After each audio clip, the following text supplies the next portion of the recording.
Hey guys, I'm here in Tampa, Florida with my friend Jay Sanders, and we just finished filming an interview for some content that we're going to be putting out this summer. You can look for it coming out in the month of July. But I wanted to take just a minute while I'm here with Jay and kind of just ask you, Jay, your take on everything that's going on in the world right now. It's related to what our interview was about, but I just want to kind of talk about what's going on and kind of hear from you on it. Yeah, man. Thanks for asking, first of all. If I had to use two words, I guess to simplify what I'm processing in our world right now, it would be, for me personally, I can't speak for everybody, is hurt and hope. I do think that hurt and hope can coexist. Obviously, there's a lot of hurt in our world right now, in our nation. And all of it has kind of really erupted recently, specifically because of the case that took place with George Floyd, an officer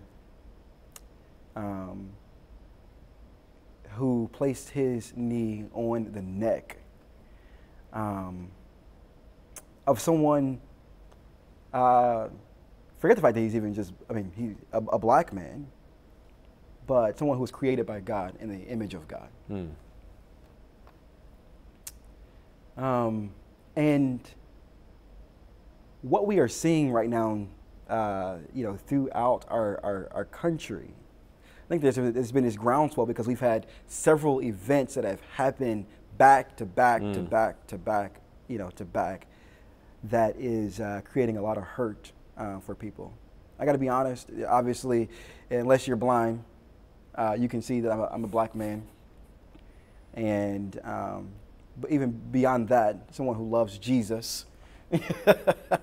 And one of the things I love about God is, he's so creative. What a boring world it would be if everyone looked like me. Or if everyone looked like you. It'd be such a boring world.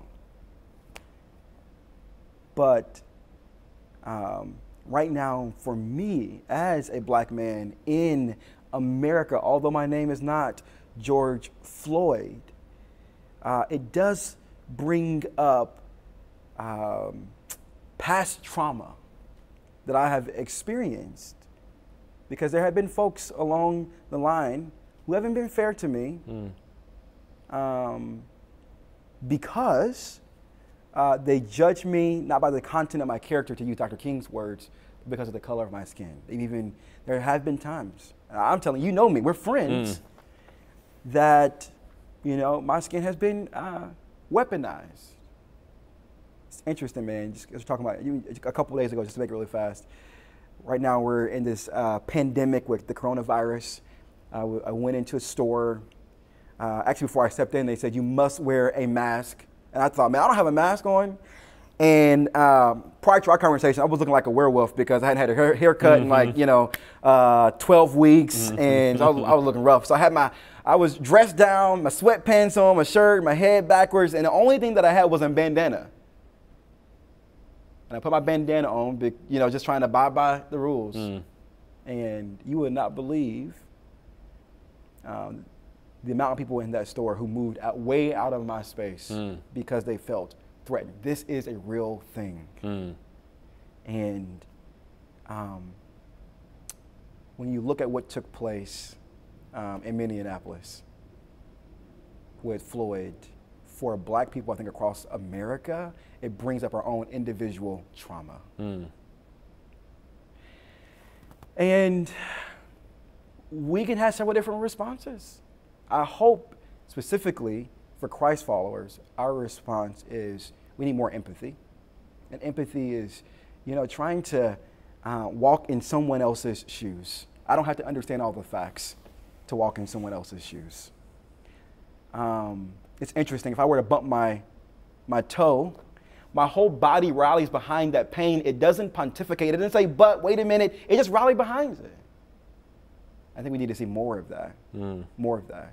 More rallying behind people paying. We weep with those who weep. This is an opportunity to do that. And when we do that, it's not to elevate one particular group over another. It's just to say, man, this community right now in this season, they're hurting, and we want to show that we care. Another way that we show that we care is just by listening more than we speak. You know, proximity also breeds compassion. It's going to be really hard to have compassion for the broken if you aren't up close.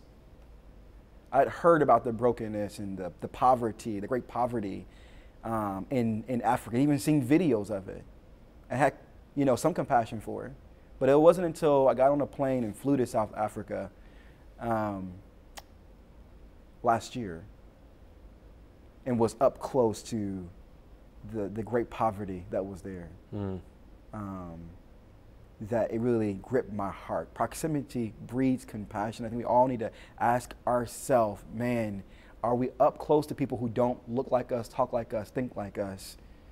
And if not, that's cool, but is there a way that you can expand your circle and step into somebody else's world? Because it may be uncomfortable for you, but when we're uncomfortable, I think that's the time we grow the most. I mentioned also, the last thing was, I said, hurt but hopeful. I'm hopeful because God's word, he makes a promise. There is a day that is coming when all tribes and tongues will stand before him around the throne.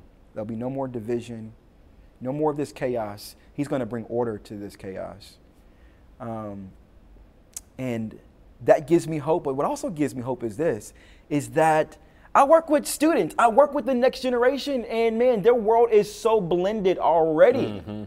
I see how inclusive they are. I see how they look at the things that are going on in this world and may even see it way different than what their grandparents see it or their parents see it. And they are also hopeful for a better day, and they want to be engaged with that. I even see them using their voice, and that gives me so much hope. I don't want to be on the sidelines, man. I want to be involved, like, in this as well, in pushing towards a better day. And it's going to take people like me, it's going to take people like you, and more conversations even than this, man, getting involved, leaning into the tension together to push toward a better day, because we cannot win in our own corners. It's just not going to happen. It's good. Well, thanks for taking the time, for sharing that, and yeah, I appreciate your insight. Thank you, bro, for asking again.